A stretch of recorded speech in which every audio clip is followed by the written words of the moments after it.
किनवट खून प्रकरणी तिघा आरोपींना 10 वर्षांची सक्त मजुरी व दंडाची शिक्षा।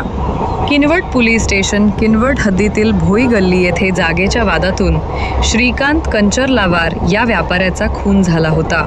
झालेल्या खुनाच्या गुन्ह्यातील आरोपींना नांदेड न्यायालयाने 10 वर्षांची सक्त मजुरी व दंडाची शिक्षा ठोठावली आहे।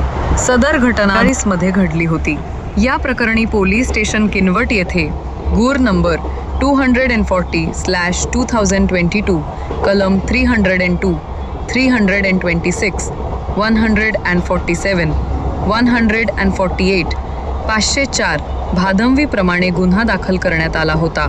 तपास तत्कालीन उपविभागीय अधिकारी विजय डोंगरे, पोलीस निरीक्षक बोरसे, पो उपनी गणेश पवार यांनी कसून तपास करून गुन्हा उघडकीस आणला। त्यांनी भक्कम पुरावे गोळा करून दोषारोपपत्र न्यायालयात दाखल केले। प्रकरणाची सुनावणी अतिरिक्त जिल्हा सत्र न्यायाधीश 02 नांदेड यांच्या न्यायालयात झाली।